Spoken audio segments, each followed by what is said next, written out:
Tolong support channel ini dengan subscribe, like, dan share postingan terbaru di channel ini. Dan jangan lupa, tinggalkan komentar Anda di papan komentar. Terima kasih atas supportnya. Jakarta selalu bising, bahkan di tengah malam. Suara klakson kendaraan yang masih berseliweran di jalanan, deru motor yang tak henti-henti, dan kadang musik keras dari kafe yang belum tutup. Namun di sebuah apartemen kecil di sudut kota, suasananya sangat berbeda. Sunyi, hening, hanya terdengar gesekan pensil di atas kertas dan sesekali dengusan napas seorang pria muda yang tenggelam dalam dunianya sendiri. Namanya Arvino Satya Pramudya, biasa dipanggil Arvin. Usianya baru 27 tahun, tetapi wajahnya sering tampak lebih tua karena kantung mata yang hitam dan tubuh yang sedikit kurus akibat gaya hidup yang tidak teratur. Arvin adalah seorang ilustrator freelance. Sehari-harinya ia menggambar untuk klien yang memintanya membuat cover novel, poster acara, atau komik daring. Namun di balik semua pekerjaan itu, ada satu karya pribadi yang paling ia cintai. Sebuah komik fantasi romansa yang belum pernah ia tunjukkan pada siapapun. Komik itu bukan sekadar proyek iseng. Komik itu adalah rumah bagi tokoh yang paling ia sayangi, tokoh yang sebenarnya hanya hidup di atas kertas, tapi seolah nyata baginya. Tokoh itu bernama Liora. Apartemen Arvin tidak luas. Hanya satu kamar tidur, ruang tamu yang juga berfungsi sebagai ruang kerja, dapur kecil, dan kamar mandi sederhana. Tapi di dalam ruang tamu itulah dunianya terbentang. Kertas-kertas berserakan di meja, dinding penuh dengan sketsa yang ditempel menggunakan selotip, rak buku berderet dengan manga, novel fantasi, dan referensi seni. Di sudut, ada papan gambar besar dengan lampu meja yang selalu menyala sampai dini hari. Arvin jarang keluar rumah kecuali benar-benar perlu. Pesanan makanan ia lakukan lewat aplikasi. Belanja kebutuhan harian biasanya hanya sekali seminggu ke minimarket dekat apartemen. Interaksi sosialnya minim, hanya sesekali ngobrol lewat chat dengan sahabat lamanya, Dio, seorang fotografer yang sering mengajaknya nongkrong tapi hampir selalu ditolak dengan alasan sibuk. Kenyataannya, bukan hanya sibuk. Arvin memang tidak tahu lagi bagaimana harus bersosialisasi dengan dunia nyata. Namun, ia tidak pernah merasa benar-benar sendirian, karena ada Liora. Liora, nama itu ia pilih dari bahasa Latin yang berarti cahaya. Dalam komiknya, Liora adalah seorang petualang dari negeri fantasi, berambut panjang sebahu berwarna hitam pekat dengan sorot mata biru lembut. Sorot mata yang ia gambar berkali-kali sampai merasa seolah mata itu hidup dan menatapnya balik. Tubuhnya ramping, tapi kuat. Ia selalu digambarkan mengenakan gaun sederhana yang dipadukan dengan jubah panjang, memberi kesan elegan sekaligus misterius. Setiap kali menggambar Liora, Arvin merasa hatinya lebih ringan. Ia berbicara pada kertas, pada sosok yang ia bentuk dengan tinta dan imajinasinya. Kadang ia tertawa sendiri ketika membayangkan bagaimana suara Liora jika benar-benar berbicara. Liora, kalau kamu ada di sini, mungkin aku tidak akan kesepian lagi, gumamnya suatu malam sambil menatap sketsa setengah jadi di mejanya. Malam itu Jakarta diguyur hujan deras.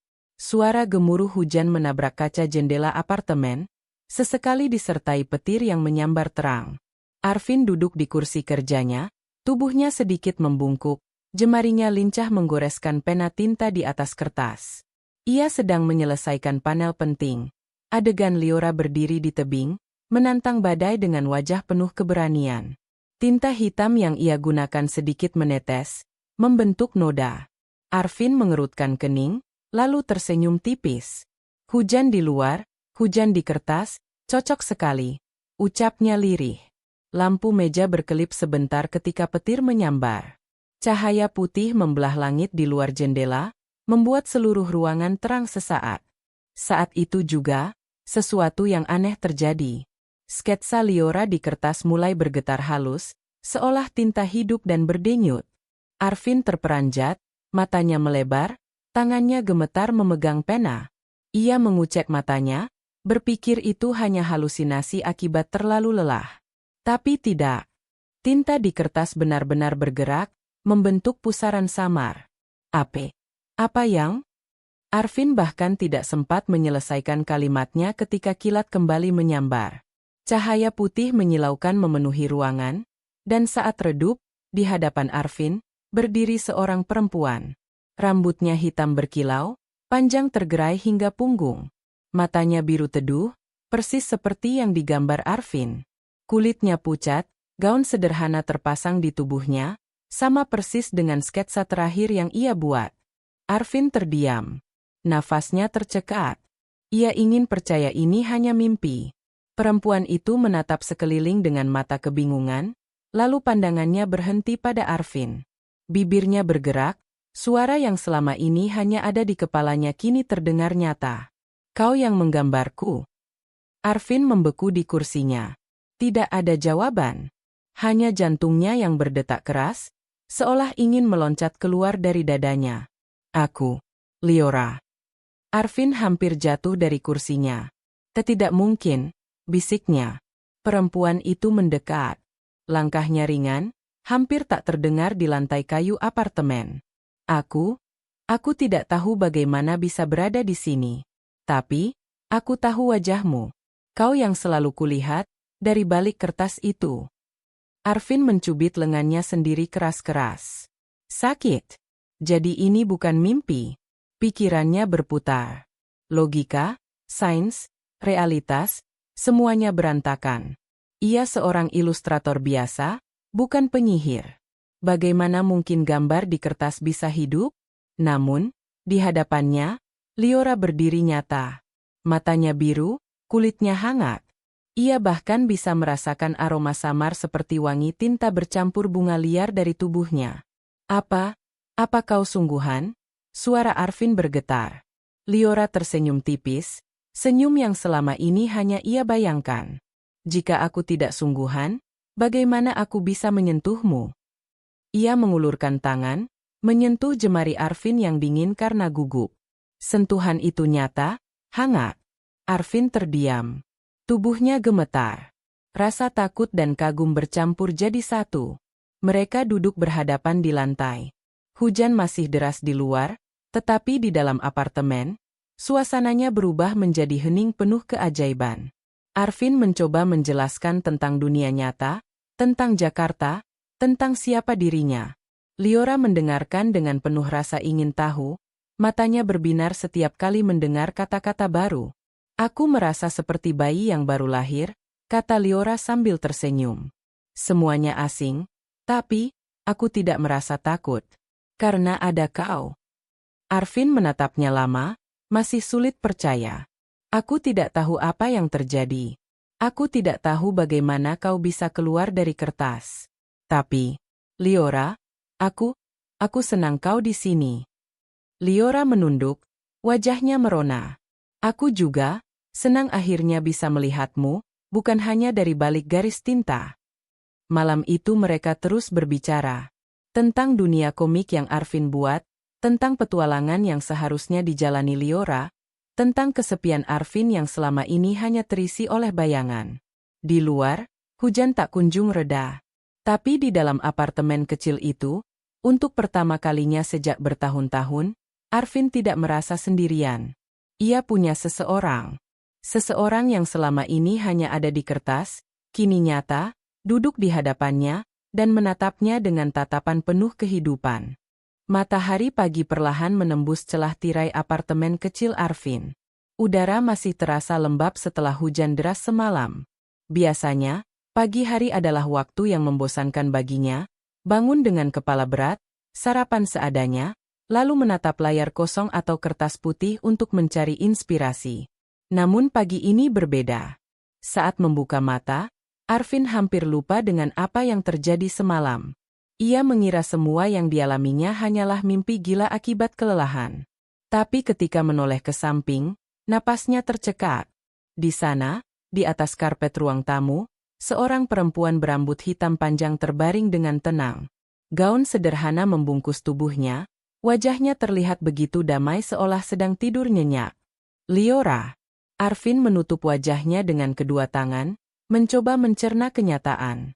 Jadi, semua itu bukan mimpi, bisiknya. Perlahan, Liora membuka matanya. Mata biru teduh itu memandang sekeliling dengan bingung, lalu berhenti pada sosok Arvin. Ia tersenyum samar, dan tiba-tiba dunia terasa lebih terang bagi Arvin. Selamat pagi, suaranya lembut, masih agak serak. Arvin hanya bisa membalas dengan anggukan kikuk. Pagi. Sejenak, keduanya hanya saling memandang dalam keheningan yang canggung. Arvin merasa seperti orang asing di rumahnya sendiri, sementara Liora tampak seperti anak kecil yang baru pertama kali melihat dunia. Apa ini, rumahmu? Tanya Liora sambil duduk. Rambutnya jatuh menutupi bahu, menambah pesona yang membuat Arvin salah tingkah. Iya, jawab Arvin cepat. Ini apartemenku. Kecil, tapi, ya begitulah. Liora mengedarkan pandangan, memperhatikan rak buku penuh komik, meja gambar berantakan, dan catatan-catatan yang menempel di dinding. Tempatmu, hangat. Meski aneh, banyak sekali kertas. Arvin menggaruk belakang kepalanya, tersenyum kaku. Aku memang bekerja dengan kertas. Hari itu, Arvin memutuskan untuk tidak bekerja. Ia ingin memastikan Liora baik-baik saja. Ia membuatkan sarapan seadanya, roti tawar dengan selai kacang dan segelas susu. Liora menatap roti itu seperti benda asing. Apa ini? Roti. Dimakan.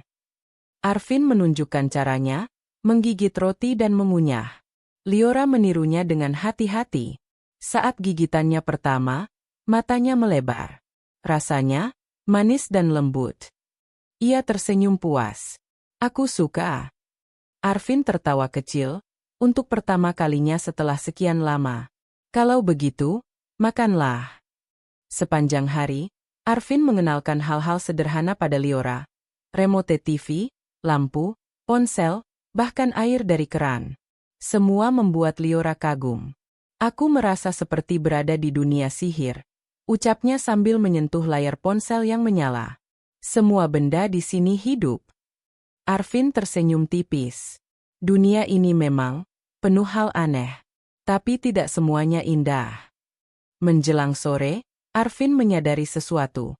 Bagaimana jika ada orang lain yang tahu keberadaan Liora? Bagaimana ia bisa menjelaskan bahwa seorang karakter komik keluar dari kertas? Pikirannya kacau. Seolah membaca kegelisahannya, Liora berkata, "Kau takut seseorang tahu aku ada di sini?" Arvin terdiam. Aku tidak tahu harus menjelaskan apa kalau ada yang bertanya. Liora menunduk. Ada kesedihan tipis di matanya. Jadi, aku harus bersembunyi. Bukan begitu. Hanya, untuk sementara. Sampai aku mengerti apa yang terjadi. Mata biru itu menatapnya lama. Baiklah, aku akan menurutimu. Karena kau yang membawaku ke sini. Arvin tercekat. Kata-kata itu menusuk hatinya. Ia merasa bertanggung jawab penuh pada keberadaan Liora. Ketika malam tiba, tiba-tiba terdengar suara ketukan pintu. Arvin kaget, buru-buru berdiri. Arvin, bro, buka pintunya. Aku bawa kopi. Suara itu familiar. Dio, sahabat lamanya. Arvin panik. Ia menoleh ke Liora. Cepat. Sembunyi di kamar, bisiknya. Liora menurut, berlari kecil ke kamar tidur. Arvin menutup pintu rapat-rapat sebelum membuka pintu utama. Dio berdiri dengan senyum lebar, membawa 2 gelas kopi dalam wadah plastik. Aku pikir kau bakal menolak lagi. Jadi aku datang langsung biar kau nggak bisa kabur. Arvin berusaha tersenyum normal. Iya, masuk aja. Dio duduk santai di sofa, menaruh kopi di meja. Kau kelihatan pucat, Vin. Lembur lagi semalam. Ya, semacam itu. Mereka mengobrol sebentar, tapi pikiran Arvin tidak tenang. Ia terus melirik pintu kamar, khawatir Liora membuat suara. Benar saja, ketika Dio hendak ke kamar mandi, pintu kamar berdecit sedikit terbuka. Dari celah, mata biru Liora menatap keluar. Arvin buru-buru berdiri, menutup pintu dengan cepat. Jangan ke sana. Berantakan? Katanya gugup. Dio mengernyit curiga. Apa yang kau sembunyikan? Hah? Pacar rahasia? Arvin tertawa kaku. Mana ada. Aku masih jomblo akut. Meski curiga, Dio akhirnya pamit setelah 1 jam. Besok aku ajak kau nongkrong, jangan nolak. Kau terlalu lama terkurung di sini. Arvin mengangguk sambil menutup pintu. Begitu Dio pergi, ia masuk ke kamar. Liora duduk di tepi ranjang, wajahnya murung. Aku hampir ketahuan. Ya? Arvin menarik napas panjang. Iya. Tolong, kalau ada orang datang, jangan keluar dulu. Liora menunduk, lalu berkata pelan, aku tidak ingin menyulitkanmu. Arvin menatapnya. Ada rasa bersalah yang menghantam dadanya. Bukan salahmu. Aku yang bingung, karena kau terlalu berharga untuk diketahui orang lain. Liora menoleh, menatapnya dengan mata berbinar. Berharga? Arvin tersadar ucapannya terlalu jujur. Wajahnya memanas. Maksudku? Ya, kau berbeda. Kau istimewa. Senyum tipis muncul di wajah Liora. Dan saat itu, Arvin sadar benih perasaan yang tak seharusnya mulai tumbuh di hatinya. Malam kembali turun. Hujan gerimis mulai membasahi jendela. Liora berdiri di balik kaca, menatap tetesan air dengan takjub. Indah sekali. Arvin menghampiri. Itu hujan. Di sini hujan sering turun. Liora mengulurkan tangan, membuka sedikit jendela, dan membiarkan satu tetes air jatuh ke kulitnya. Arvin kaget. Jangan. Ia menahan tangannya, tapi terlambat. Saat tetesan hujan menyentuh kulit Liora, bagian itu perlahan berubah. Kulit putihnya memudar, bergaris hitam tipis seperti tinta yang larut. Liora terkejut, menatap tangannya yang mulai tembus cahaya. Arvin, apa yang terjadi padaku? Arvin panik. Ia menutup jendela, lalu buru-buru mengambil pena dan kertas. Dengan gemetar, ia mulai menggambar ulang garis yang hilang di tangan Liora. Ajaibnya, perlahan tangan itu kembali utuh. Napas Arvin memburu. Kau tidak boleh terkena hujan. Air bisa membuatmu memudar. Liora memandangnya dengan mata berkaca-kaca. Jadi, aku tidak bisa keluar bebas.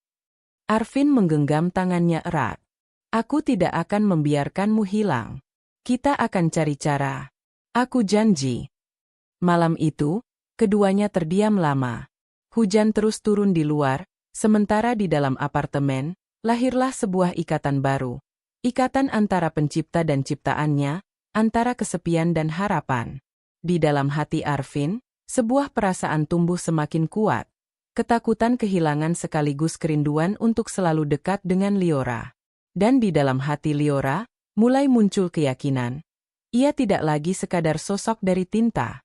Ia kini memiliki alasan untuk bertahan di dunia nyata, Arvin.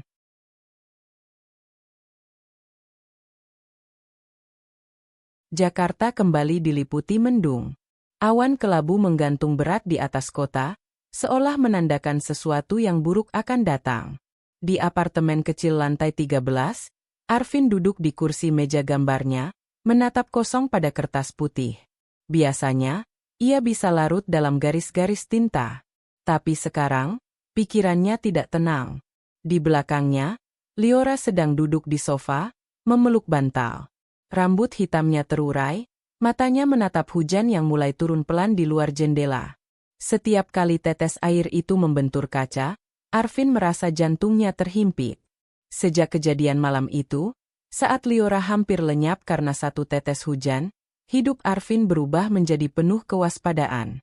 Ia menutup rapat semua jendela, bahkan menempelkan kain di celah-celah agar air tidak masuk.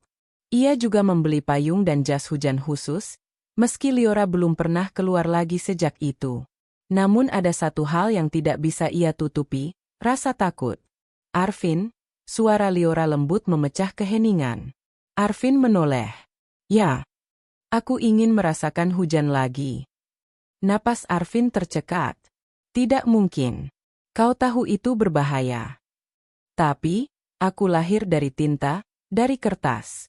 Aku merasa, hujan adalah bagian dari diriku juga. Mata biru Liora berkilau, antara rasa ingin tahu dan kesedihan. Aku ingin tahu rasanya berdiri di bawah hujan, bukan hanya melihat dari balik kaca. Arvin bangkit, menghampirinya. Ia duduk di samping Liora, menatapnya serius. Liora, dengar aku. Sekali saja kau terkena hujan, kau bisa hilang. Aku tidak bisa membayangkan kalau itu terjadi. Liora menunduk. Jadi, aku hanya boleh hidup di dalam ruangan ini. Arvin terdiam. Kata-kata itu menusuknya. Ia tahu Liora butuh kebebasan, tapi dunia nyata terlalu kejam untuk tubuh rapuh yang terbuat dari tinta. Ia menggenggam tangan Liora, hangat tapi samar. Aku janji, akan cari cara, supaya kau bisa berjalan di luar tanpa takut hujan. Liora menatapnya, tersenyum tipis. Janji. Janji. Keesokan harinya, langit cerah. Untuk pertama kali setelah sekian lama, Arvin memutuskan mengajak Liora keluar. Ia membawanya ke taman kota kecil tidak jauh dari apartemen, tentu dengan persiapan ketat. Jas hujan transparan, payung besar, dan mantel ekstra. Meski langit biru, Arvin tetap cemas. Liora tampak bahagia. Ia berlari kecil di jalur setapak, memandangi bunga-bunga, mendengarkan suara anak-anak tertawa. Semua hal sederhana itu membuatnya terpukau. Indah sekali, katanya sambil menoleh ke Arvin. Arvin mengangguk, meski matanya waspada. Ya, tapi jangan jauh-jauh. Mereka duduk di bangku dekat danau kecil. Angin sepel membawa aroma air dan tanah. Liora menutup mata, menghirup udara dalam-dalam. Aku merasa hidup, Arvin. Arvin menatapnya. Senyum Liora begitu tulus, dan hatinya bergetar. Ia sadar, kebahagiaan perempuan itu jauh lebih penting dari rasa takutnya. Namun kebahagiaan itu tidak bertahan lama. Langit yang tadi cerah mendadak berubah. Awan gelap bergerak cepat, menutupi matahari. Angin bertiup kencang, membawa hawa dingin. Arvin menegang. Ia tahu tanda-tanda ini. Liora, kita harus pulang. Belum sempat mereka berdiri, gerimis pertama jatuh. Tetesan kecil mengenai tanah, menimbulkan lingkaran air di permukaan danau. Liora menoleh ke langit, kagum. Hujan. Arvin buru-buru membuka payung dan menarik Liora ke bawahnya. Namun satu tetes lolos, jatuh ke pundak Liora. Perlahan, bagian gaun di pundaknya memudar, berubah menjadi garis tinta yang mengalir turun. Arvin, suara Liora panik. Aku menghilang lagi. Arvin memeluknya erat, menutupi tubuhnya dengan jas hujan. Tangannya gemetar saat melihat tinta menetes ke tanah, menyatu dengan air hujan. Kau tidak boleh hilang. Bertahan, Liora. Mereka berlari pulang di bawah hujan yang semakin deras. Arvin memeluk Liora erat, seolah tubuhnya bisa melindungi dari setiap tetes air. Sesampainya di apartemen, Arvin langsung menutup pintu dan meletakkan Liora di sofa. Tubuhnya sudah setengah transparan, bagian lengan kirinya hampir lenyap. Arvin panik. Ia meraih pena dan kertas, lalu mulai menggambar ulang garis tubuh Liora dengan cepat. Setiap goresan pena, tubuh Liora perlahan kembali. Warna kulitnya muncul lagi, bentuk gaunnya utuh. Tapi keringat dingin bercucuran dari dahi Arvin. Ia tidak pernah merasa menggambar dengan taruhan sebesar ini. Arvin. Suara Liora bergetar, matanya berkaca-kaca. Kau menyelamatkanku. Arvin menatapnya, wajahnya pucat. Aku hampir kehilanganmu. Liora tersenyum samar meski masih lemah. Tapi kau tidak membiarkannya terjadi. Arvin meraih tangannya, menggenggam erat. Aku bersumpah, aku tidak akan pernah biarkan hujan mengambilmu lagi. Hari-hari berikutnya, Arvin makin protektif. Ia bahkan menempelkan jadwal prakiraan cuaca di dinding, memantau berita ramalan hujan setiap hari. Liora tidak pernah dibiarkan keluar kecuali langit benar-benar cerah. Namun, kebahagiaan Liora berangsur pudar. Ia sering duduk di jendela, menatap hujan dari jauh dengan wajah murung. Aku merasa seperti burung di dalam sangkar, ucapnya suatu malam. Arvin terdiam, merasa bersalah. Aku hanya ingin kau selamat. Aku tahu. Tapi, apakah aku hanya boleh hidup setengah-setengah? Aku ingin merasakan dunia ini, Arvin. Bukan hanya melihatnya dari balik kaca. Arvin menatapnya, hatinya teriris. Ia tahu Liora benar. Hidup yang hanya diisi ketakutan bukanlah hidup. Tapi bagaimana caranya melawan sesuatu yang sudah menjadi bagian dari takdir Liora? Suatu malam, Arvin duduk sendiri di meja gambarnya. Liora sudah tidur di kamar, wajahnya damai. Namun Arvin tidak bisa tidur. Ia membuka buku sketsa lama, melihat kembali semua gambar Liora sejak pertama kali dibuat. Ia sadar, setiap goresan tinta itu bukan sekadar karya. Itu adalah doa. Doa seorang pria kesepian yang ingin ditemani. Dan doa itu dijawab dengan keajaiban. Arvin menggenggam pena dengan erat. Kalau kau mendengar, entah siapa yang memberi Liora hidup, tolong, jangan ambil dia dariku. Di luar, hujan deras turun. Tapi kali ini, Arvin tidak lagi merasa takut. Ia merasa harus menemukan cara, bahkan jika harus menantang hujan itu sendiri. Malam itu, untuk pertama kalinya, Arvin sadar bahwa cinta yang tumbuh di hatinya bukan sekadar kekaguman pada ciptaannya. Itu adalah cinta nyata. Dan cinta itu membuatnya bertekad.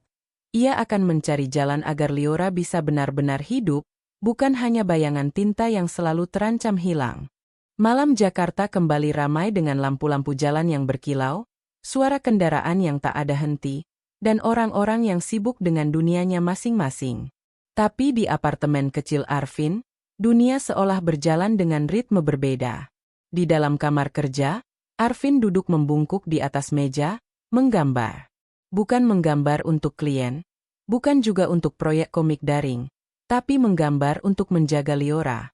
Setiap kali ada bagian tubuh Liora yang terlihat samar karena terkena percikan air atau kelembapan udara, Arvin akan mempertegas garisnya kembali. Ia jadi seperti dokter sekaligus pencipta, menjaga keberlangsungan hidup perempuan yang kini menjadi pusat hidupnya. Liora sendiri duduk di sofa, memandangi Arvin dengan mata lembut. Ada campuran perasaan di sana, syukur, cinta, tapi juga rasa bersalah. Arvin, suara Liora pelan memecah kesunyian. Arvin menoleh sebentar. Apakah aku membebanimu? Arvin meletakkan penanya, berbalik menatapnya. Kenapa kau berpikir begitu?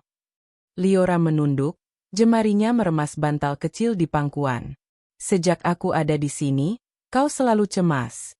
Kau bahkan menolak pekerjaan, jarang keluar, hanya demi menjaga aku.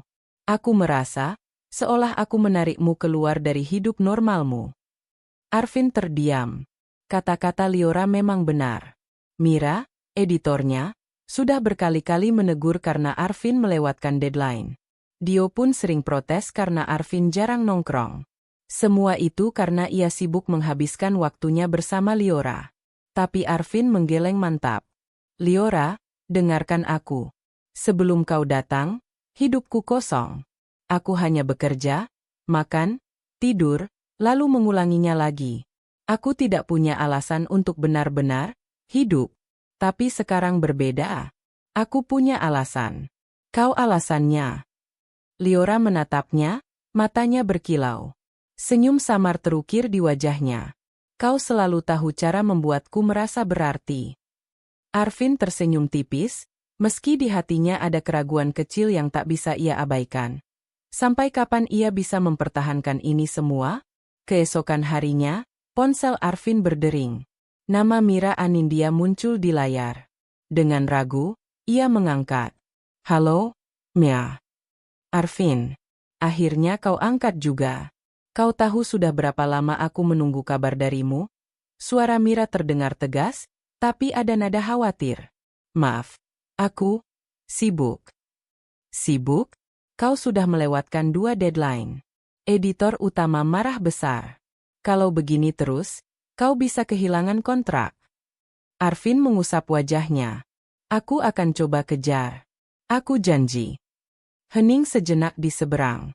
Lalu Mira berkata lebih pelan. Arvin, aku tahu kau orang yang penuh dedikasi.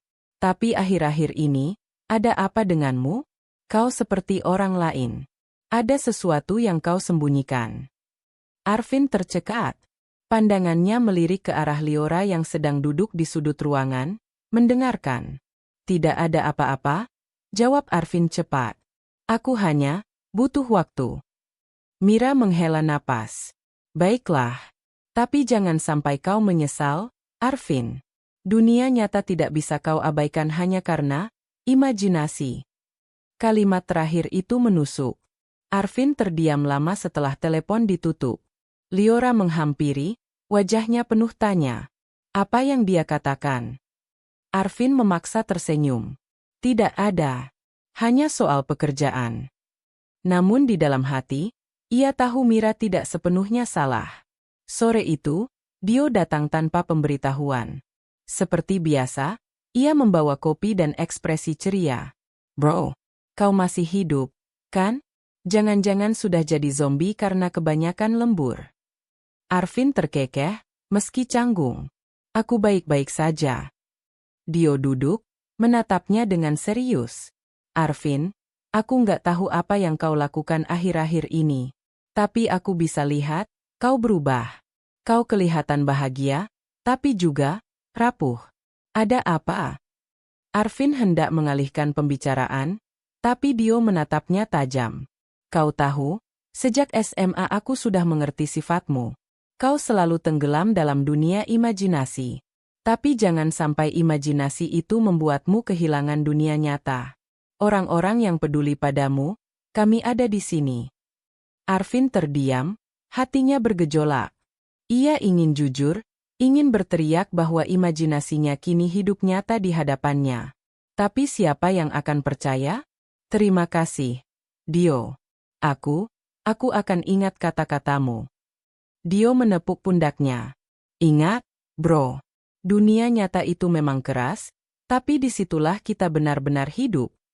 Saat Dio pergi, Liora keluar dari kamar, wajahnya murung. Aku dengar sebagian pembicaraan kalian. Arvin menatapnya, cemas. Liora? Apakah benar? Aku hanya imajinasi yang membuatmu menjauh dari dunia nyata. Arvin mendekat, menggenggam tangannya. Tidak. Kau lebih dari itu. Kau nyata bagiku. Sangat nyata. Liora menatap matanya lama, seakan mencari kebenaran. Dan akhirnya ia tersenyum, meski samar. Malam itu, mereka duduk berdampingan di sofa, menonton film dari laptop. Sebuah film romantis sederhana. Liora terlihat kagum pada layar, seolah menonton sesuatu yang ajaib. Apakah begini rasanya cinta di dunia nyata? Tanyanya polos. Arvin tersenyum. Mungkin. Setiap orang punya caranya sendiri. Kalau begitu, apa yang kau rasakan saat ini? Mata Liora menatapnya lekat-lekat. Arvin tercekat. Kata-kata itu menusuk hatinya. Ia ingin berkata jujur, tapi takut jika itu akan menambah beban Liora. Namun akhirnya, ia berbisik. Aku merasa hidup karena ada kau. Liora menunduk, wajahnya merona. Mereka terdiam lama, hanya suara hujan tipis di luar yang terdengar. Tanpa sadar, tangan mereka saling menggenggam. Hangat, nyata. Hari-hari berikutnya, Arvin dan Liora semakin dekat. Mereka berbagi cerita, tertawa bersama, bahkan saling diam pun terasa nyaman. Namun di balik kebahagiaan itu, bayang-bayang ketidakpastian semakin besar. Arvin tahu hidup Liora rapuh, bergantung pada tinta dan kertas. Sementara dunia luar semakin menuntut Arvin kembali ke realitas. Pekerjaan, tanggung jawab, masa depan. Mira terus menekan dengan pekerjaan. Dio terus mengingatkan. Dan Liora sendiri mulai bertanya-tanya, apakah dirinya layak berada di dunia ini? Suatu malam, saat hujan deras mengguyur, Liora berdiri di depan jendela. Arvin, jika suatu hari aku hilang, apa kau akan melupakanku? Arvin mendekat, memeluknya dari belakang. Tidak. Aku akan melawan apapun. Aku akan melawan hujan, melawan takdir, kalau itu perlu. Karena aku mencintaimu, Liora. Liora menutup mata, air matanya jatuh. Untuk pertama kali, ia mendengar kata itu diucapkan. Dan meski hatinya berbunga, ada ketakutan yang sama besar di dalamnya. Cinta ini mungkin hanya sesaat, setipis tinta di kertas. Hujan terus turun di luar, tapi di dalam apartemen, dua hati semakin erat terikat. Arvin dan Liora tahu bahwa cinta mereka nyata, meski dunia mungkin tidak akan pernah mengakuinya. Namun mereka juga tahu, semakin dalam cinta ini, semakin besar pula pertaruhan yang harus dihadapi. Hari itu, Jakarta kembali diguyur hujan deras. Air mengalir deras di kaca jendela apartemen, menimbulkan pola-pola aneh yang seperti lukisan abstrak. Arvin duduk di lantai ruang tamu dengan napas berat, tangannya berlumuran tinta hitam. Di hadapannya, Liora menggenggam tangannya erat. Sebagian tubuhnya sempat memudar lagi ketika tadi ia nekat membuka pintu balkon untuk melihat hujan. Butuh waktu lama bagi Arvin untuk menggambar ulang garis-garis samar di lengan dan pipinya. Liora, aku tidak bisa terus begini. Suara Arvin pecah. Aku takut. Suatu hari hujan akan mengambilmu sepenuhnya. Dan aku tidak akan bisa mengembalikanmu lagi. Liora menatapnya, wajahnya pucat tapi lembut. Arvin, mungkin memang begitu takdirku. Aku bukan bagian dari dunia ini. Aku hanya gambar yang kebetulan diberi napas. Ida, jangan pernah katakan itu lagi. Arvin menarik napas dalam, sorot matanya tajam. Kau lebih nyata daripada siapapun. Kau tertawa, kau menangis, kau merasa. Itu sudah cukup untuk menyebutmu manusia. Liora terdiam. Kata-kata itu menusuk dalam, tapi juga menyalakan secercah harapan. Arvin menatap keluar jendela, pikirannya kalut. Pasti ada cara lain. Pasti ada jalan agar kau bisa bertahan di sini. Aku tidak mau hanya menunggu hujan berikutnya untuk kehilanganmu. Malam itu, tekadnya terbentuk. Ia harus menemukan jalan agar Liora bisa hidup selamanya di dunia nyata. Keesokan harinya, Arvin mencari-cari di internet, buku-buku lama, bahkan catatan kuliah seni yang dulu ia simpan. Ia membaca tentang sejarah tinta, legenda kuno, cerita rakyat tentang pena kehidupan. Di antara tumpukan itu, ia menemukan buku tua milik almarhum kakeknya. Kakeknya dulu seorang kaligrafer yang sangat tekun. Di halaman yang sudah menguning, ia membaca sesuatu yang membuat dadanya berdebar. Ada tinta yang konon diciptakan dari gabungan air hujan pertama, arang pohon langka, dan darah pengorbanan. Tinta itu dipercaya bisa memberi kehidupan permanen pada gambar. Tapi legenda juga menyebutkan bahwa tinta itu hanya bisa diaktifkan di tempat di mana laut dan langit bertemu. Arvin menelan ludah. Laut dan langit bertemu, pantai. Ia teringat cerita temannya dulu tentang Pantai Sawarna di Banten. Tempat yang dianggap sakral oleh beberapa seniman dan pelukis tradisional. Banyak mitos mengatakan ombak di sana membawa rahasia gaib. Ini dia, gumam Arvin. Liora menghampiri, matanya cemas. Arvin, kau tidak serius dengan itu, kan? Itu hanya legenda. Legenda seringkali lahir dari sesuatu yang nyata, jawab Arvin tegas. Jika ada sedikit saja kemungkinan, aku akan mencobanya. Demi kau. Sementara itu, Mira semakin resah. Ia tak habis pikir bagaimana seorang ilustrator seprofesional Arvin bisa mendadak berantakan. Ia datang ke apartemen Arvin tanpa pemberitahuan. Ketukan keras di pintu membuat Arvin panik. Liora buru-buru masuk ke kamar, tubuhnya bergetar. Arvin membuka pintu, wajahnya kaget melihat Mira berdiri dengan jas hujan. Arvin, kita harus bicara. Sekarang bukan waktu yang tepat. Justru sekarang. Aku tidak bisa melihatmu seperti ini terus. Kau hancur. Pekerjaanmu berantakan. Kau bahkan menolak kontrak besar dari penerbit Jepang. Apa sebenarnya yang terjadi? Arvin tercekat. Matanya melirik ke arah kamar, lalu kembali ke Mira. Aku sibuk dengan hal lain. Hal lain. Mira menatapnya penuh selidik. Arvin, aku mengenalmu. Kau bukan tipe orang yang tiba-tiba menyerah. Ada sesuatu yang kau sembunyikan dariku. Seseorang, mungkin? Arvin hanya bisa diam. Mira menatapnya lama, sebelum akhirnya menghela napas. Aku tidak tahu apa yang sedang terjadi, Tapi aku berharap kau tahu apa yang kau lakukan. Karena kalau tidak, kau akan kehilangan segalanya. Saat Mira pergi, Liora keluar dari kamar. Air matanya jatuh tanpa sadar. Arvin, aku membuatmu kehilangan segalanya. Arvin segera memeluknya. Tidak. Kau adalah segalanya yang kuinginkan. Beberapa hari kemudian, Arvin menemui Dio di kafe hujan senja. Ia butuh teman bicara yang bisa ia percaya. Dio mendengar cerita Arvin dengan serius, meski awalnya sulit percaya. Tentang Liora, tentang tinta, tentang legenda di pantai. Jadi kau bilang, gambarmu hidup? Dan dia, nyata? Dio mengangkat alis, antara terkejut dan bingung. Arvin menatapnya dengan tatapan memohon. Aku tahu sulit dipercaya. Tapi aku tidak gila, Dio. Dia ada. Aku mencintainya. Dan aku tidak mau kehilangannya. Dio menghela napas panjang. Arvin, aku sahabatmu.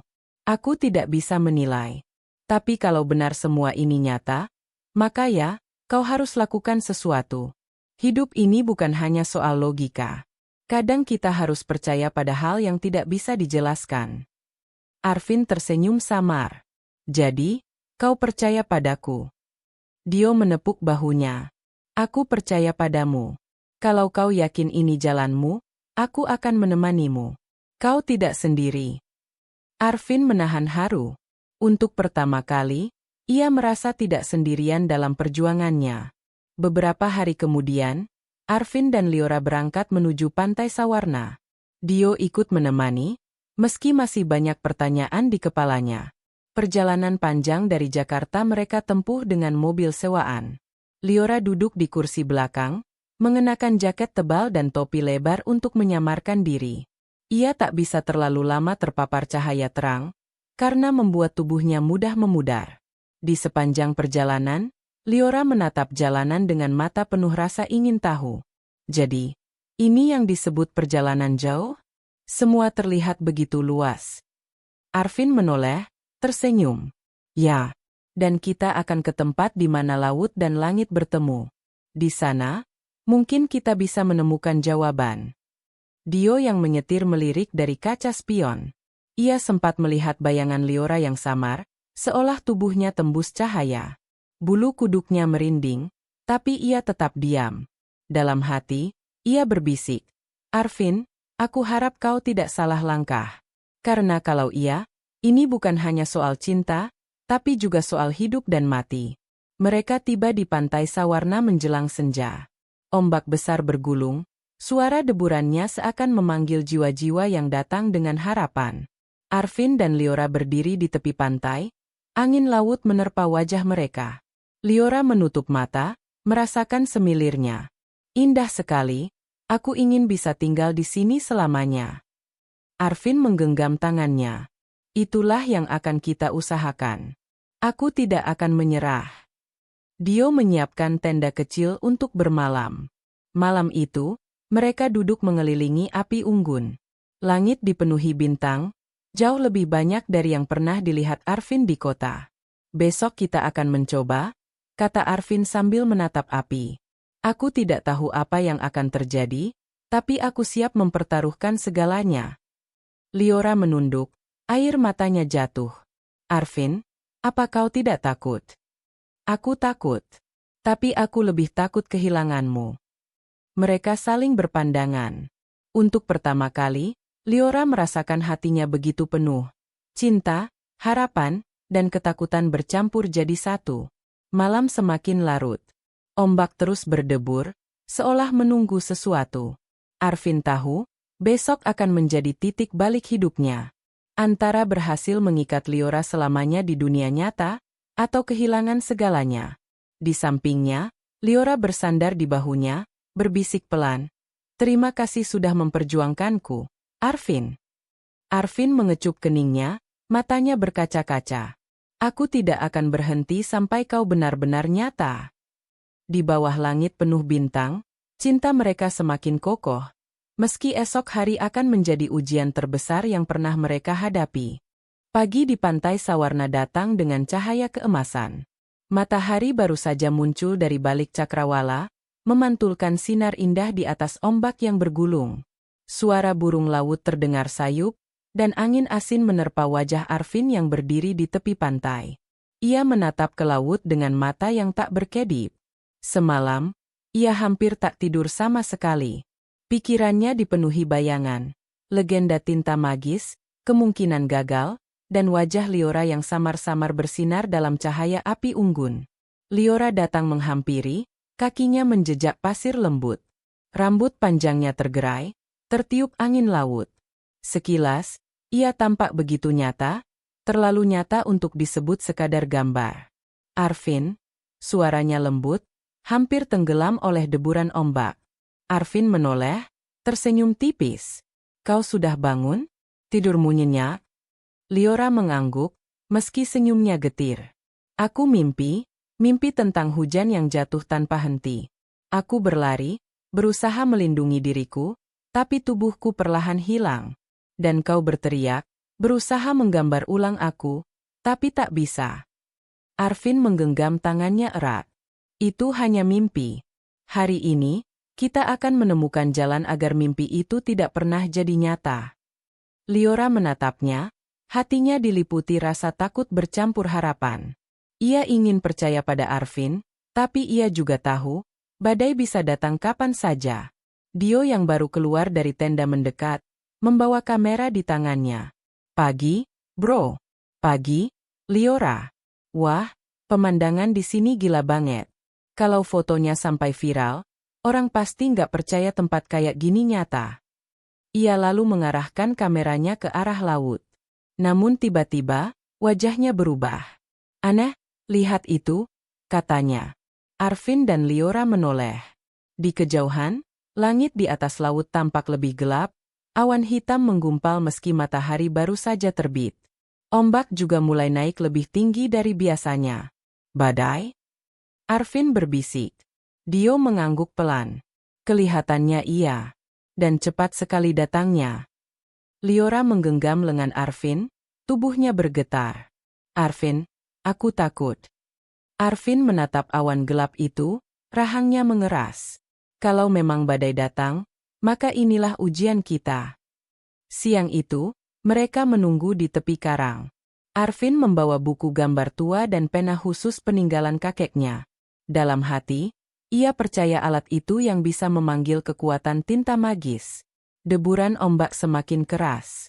Angin menderu, membawa butiran air asin yang mengenai wajah mereka. Arvin menggambar simbol kuno yang ia temukan di buku kakeknya, lingkaran dengan garis-garis rumit menyerupai gelombang laut. Liora berdiri di tengah lingkaran itu, wajahnya tegang. Tubuhnya mulai bergetar, sebagian lengan kirinya sudah terlihat samar karena kelembapan udara.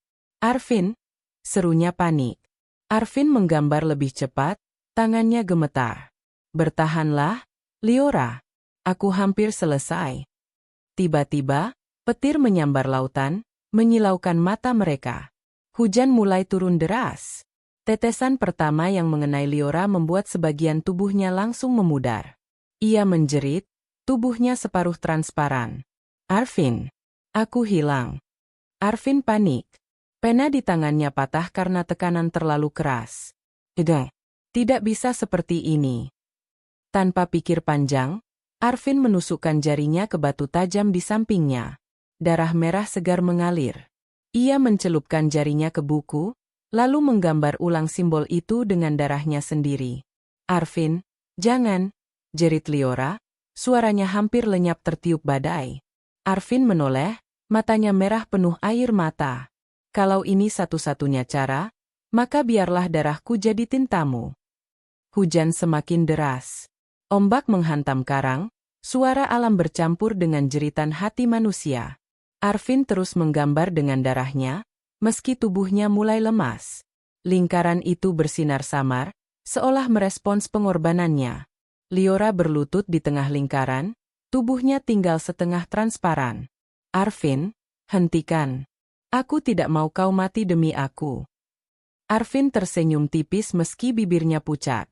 Kau sudah memberiku hidup, sekarang biar aku memberimu kehidupan seutuhnya.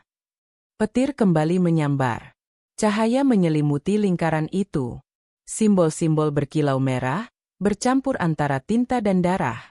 Dio yang menyaksikan dari kejauhan berteriak, "Arvin, kau gila.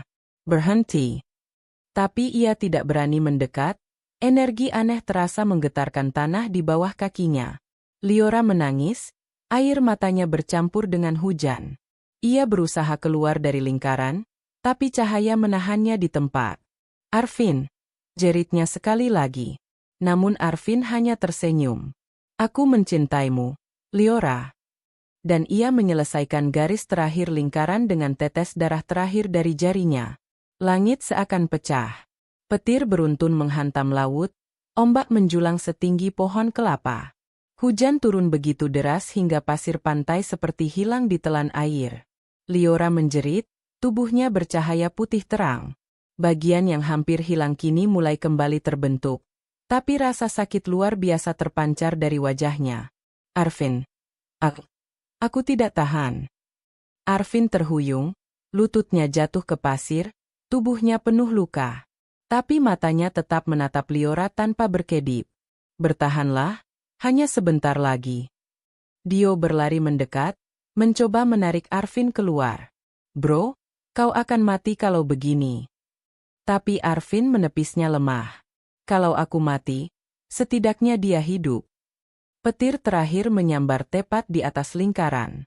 Cahaya menyilaukan menyelimuti Liora, membuatnya menjerit begitu keras hingga suara ombak pun kalah.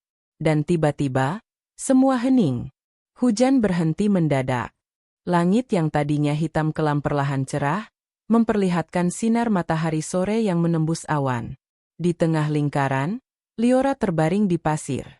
Tubuhnya kini padat, tidak lagi transparan, tidak lagi berlumur tinta. Ia tampak seperti manusia seutuhnya. Arvin merangkak mendekat, meski tubuhnya sangat lemah. Ia menyentuh wajah Liora dengan tangan bergetar. "Hangat. Nyata. Liora?" bisiknya. Mata Liora terbuka perlahan. Air matanya jatuh ketika melihat Arvin. "Arvin, kau berhasil." Arvin tersenyum samar, meski tubuhnya hampir ambruk. "Tidak, kita berhasil." Dio mendekat, menolong Arvin agar tidak jatuh. "Bro, kau gila. Tapi, kau berhasil." Liora duduk, memeluk Arvin erat-erat. "Terima kasih, karena mencintaiku lebih dari hidupmu sendiri." Arvin menutup mata, membiarkan dirinya tenggelam dalam pelukan itu.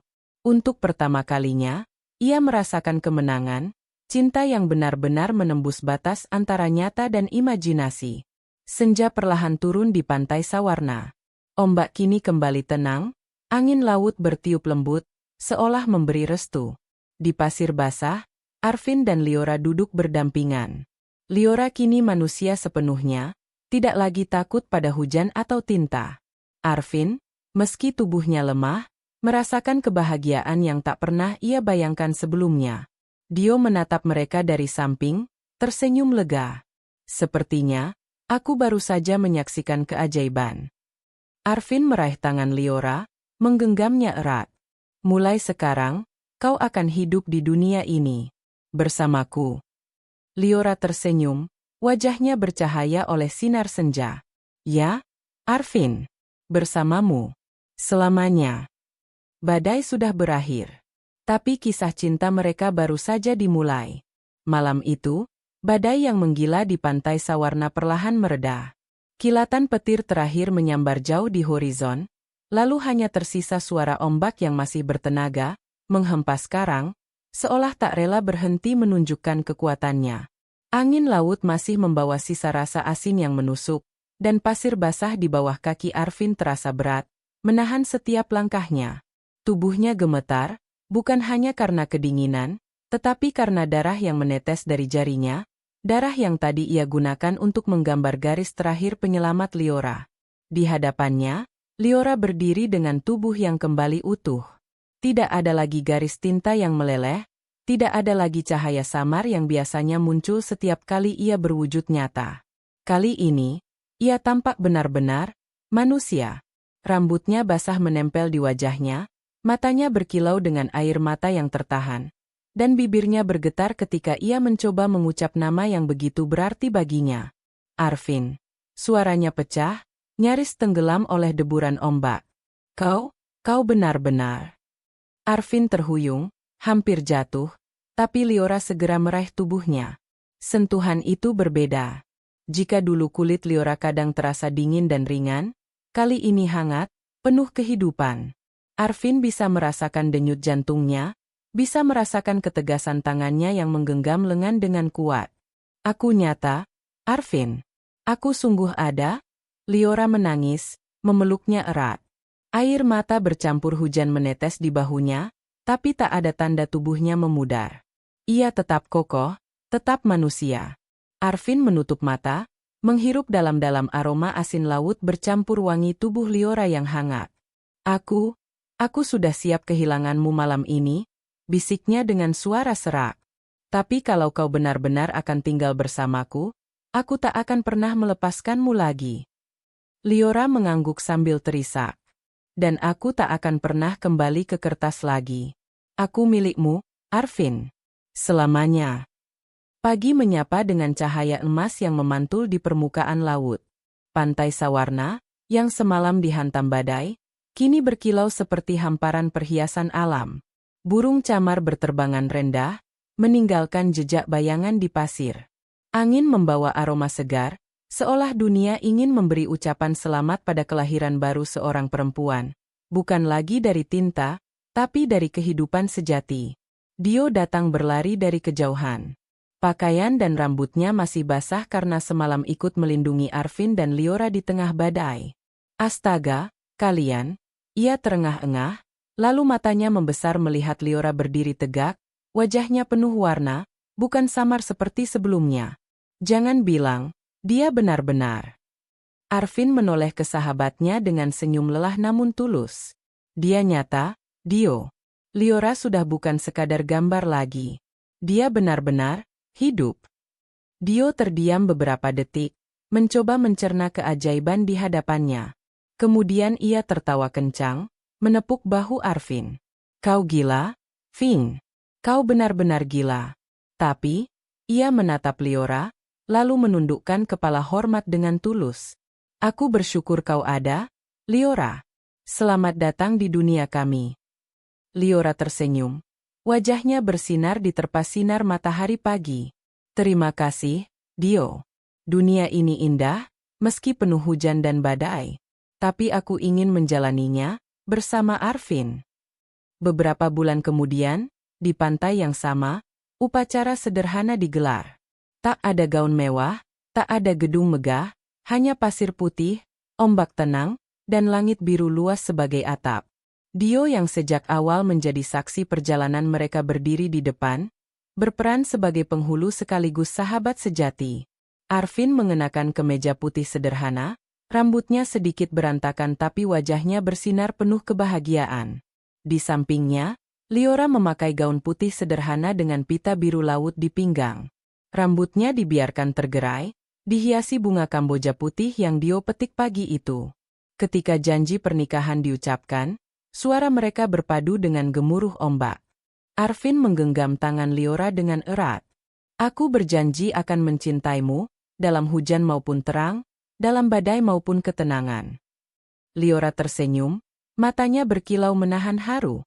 Dan aku berjanji akan tetap tinggal di dunia ini, bersamamu, tak peduli berapa banyak tinta atau air mata yang harus kita lewati. Mereka berciuman di bawah langit biru, dan tepuk tangan kecil dari Dio serta beberapa nelayan yang kebetulan lewat menjadi saksi bahagia. Ombak datang menyapu kaki mereka, tapi kali ini tak ada yang perlu ditakuti. Liora tetap utuh, tetap manusia, tetap bersama. Hari-hari setelah pernikahan itu berjalan sederhana namun penuh warna. Arvin kembali bekerja sebagai ilustrator, tapi kali ini ia tak lagi kesepian. Liora sering duduk di sampingnya, memberi ide, atau bahkan ikut belajar menggambar. Setiap goresan pensil kini bukan lagi pelarian dari kesendirian, tapi perayaan dari cinta yang hidup. Mira, sang editor, sempat terkejut mendengar kabar pernikahan Arvin. Meski hatinya sempat cemburu, ia akhirnya menerima kenyataan dengan lapang dada. Kau akhirnya menemukan inspirasimu yang sejati, katanya saat bertemu lagi dengan Arvin. Dan aku rasa, komik-komikmu akan jauh lebih hidup mulai sekarang. Sementara itu, Dio sering menggoda mereka. Kalian pasangan paling aneh yang pernah kulihat. Tapi juga paling bahagia. Arvin hanya tertawa, merangkul Liora yang duduk di sampingnya.